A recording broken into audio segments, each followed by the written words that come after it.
பிதாவுடைய வலது பாரத்தில் வீற்றிருக்கிற இயேசு செய்கிற 2 வேலையை உங்களுக்கு நான் காட்டி கொடுக்க போறேன். முதலாவது, அவர் நமக்காக வேண்டுதல் செய்கிற தெய்வமாய் இருக்கிறார். ஒரு ஆமென் சொல்லுங்க பார்க்கலாம். ஹல்லேலூயா. வசனம் சொல்லுகிறது, ஹல்லேலூயா, ஸ்தோத்திரம், ஹல்லேலூயா. எபிரேயர் 7ஆம் அதிகாரம் 25வது வசனம். தம்பி இந்த வசனம் போடுங்க. ரோமர் 8:34 போடுங்க. ரோமர் 8:34. ஹல்லேலூயா. மத்தேயு 8:6. ரோமர் 8:34 மட்டும் வாசிப்போம். நமக்கு தீர்க்கிறவன் யார்? கிறிஸ்துவே மரித்தவர், அவரே எழுந்தும் இருக்கிறவர், அவரே தேவனுடைய வலது பார்சத்திலும் இருக்கிறவர், நமக்காக வேண்டுதல் செய்கிறவரும் அவரே. ஒரு ஆமென் சொல்லுங்க பார்க்கலாம். பிதாவுடைய வலது பாரத்தில் உயிர் தெழுந்த இயேசு, ஹல்லேலூயா, உங்களுக்காக எனக்காக செய்கிற முதல் வேளை, எனக்காக அவர் பிதாவிடத்தில் வேண்டுதல் செய்கிறார். எனக்கு நேரம் இல்லை, இல்லைன்னா உங்களை அப்படியே ஜெபத்தில் முழங்கால் படிக்கிட்டு நடத்த தான் எனக்கு ஆசை. ஹல்லேலூயா. இப்போ கரத்தை மட்டும் உயர்த்திருங்க. ஹல்லேலூயா.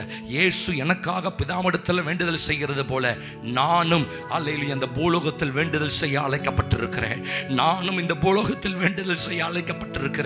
ஹல்லேலூயா. ஸ்தோத்திரம். நீ ஒரு வசனத்தை நான் காட்டுறேன். மத்தேயு எழுதின சுவிசேஷம் 8ஆம் அதிகாரம் 6வது வசனம். 100க்கு அதிபதி இயேசுவிடத்தில் வந்து வேண்டிக் கொண்டான் என்று சொல்லப்படுகிறது. நீங்கள் நானும் சபை வேண்டிக்கொள்ள அழைக்கப்பட்டிருக்கிறது. தேசத்திற்காக வேண்டுதல் தேவமா?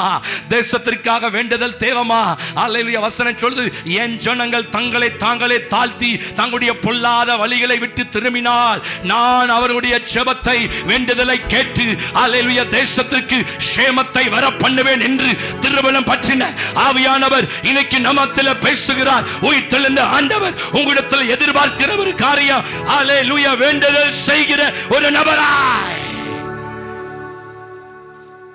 உன் குடும்பத்திற்கான வேண்டுதல், உன் நண்பனுக்காக வேண்டுதல், உன்னுடைய உறவினருடைய ரட்சிப்புக்காக வேண்டுதல், உன் அக்கம் பக்கத்தில் இருக்கிற உன் அயலாகத்தாருக்கான வேண்டுதல். 1 நாளாகமம் 4ஆம் அதிகாரம் 10வது வசனம் சொல்லுது, அவன் வேண்டிக் கொண்டதை கர்த்தர் அருளினார். நீங்கள் நான் வேண்டுதல் செய்ய அழைக்கப்பட்டிருக்கிறோம்.